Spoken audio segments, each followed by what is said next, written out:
కటక్ వేదికగా India England జట్ల మధ్య జరిగిన రెండో వన్డే మ్యాచ్లో రోహిత్ సేన సూపర్ పర్ఫార్మెన్స్తో అదరగొట్టి ఇంగ్లాండ్పై 4 వికెట్ల తేడాతో మ్యాచ్ని గెలిచింది.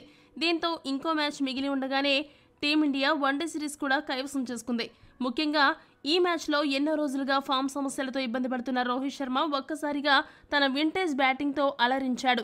చాలా కాలం తర్వాత బ్యాటింగ్లో చెలరేగిన రోహిత్ సెంచరీతో మెరిశాడు. దాదాపు 16 నెలల తర్వాత వన్డేల్లో రోహిత్ శర్మ సెంచరీ సాధించాడు. తనపై వరుసగా వస్తున్న విమర్శలకు బ్యాట్తోనే సమాధానం చెప్పాడు రోహిత్. 76 బంతుల్లో 9 ఫోర్లు 7 సిక్సర్లతో తనదైన శైలిలో రెచ్చిపోయి శతకం పూర్తి చేసుకున్నాడు. 6 కొట్టి సెంచరీ పూర్తి చేయడం ఇక్కడ విశేషం. రోహిత్ ఆడిన ఇన్నింగ్స్ కారణంగా ఇంగ్లాండ్ జట్టుకి ఎక్కడా కోలుకునే అవకాశం దొరకలేదు. 304 పరుగుల లక్ష్యాన్ని టీమిండియా అవలీలగా ఛేదించేసింది. ఇక ఈ మ్యాచ్ అనంతరం వన్డే సిరీస్ గెలుపుపైన సెంచరీ చేయడం గురించి రోహిత్ శర్మ మాట్లాడుతూ ఏమన్నాడంటే, ఛాంపియన్స్ ట్రోఫీకి ముందు మేము సాధిస్తున్న ఈ విజయాలు మాలో ఎంతో ఆత్మవిశ్వాసాన్ని పెంచుతాయి. జట్టు సమిష్టి కృషి వలనే ఇలాంటి విజయాలు సాధించగలుగుతున్నాము.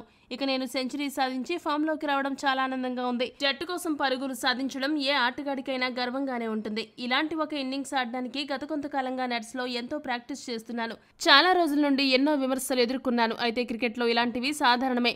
పొగడ్తలు, అవమానాలకు మనం చెలించకుండా మన పని మనం చేసుకుంటూ పోవాలి. అప్పుడే మనకి సక్సెస్ వస్తుంది. ఇక జట్టులో గిల్, శ్రేయస్ అయ్యర్ కూడా బాగా బ్యాటింగ్ చేస్తున్నారు.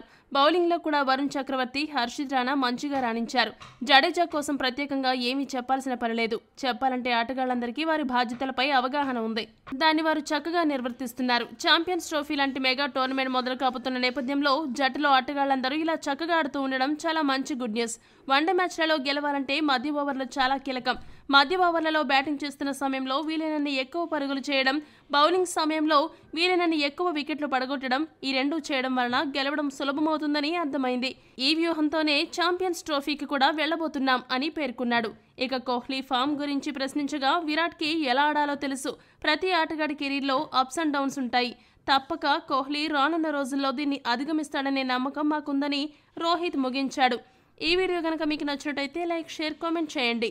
మరిన్ని స్పోర్ట్స్ అప్డేట్స్ కోసం మా ఛానల్ను సబ్స్క్రైబ్ చేసుకోండి.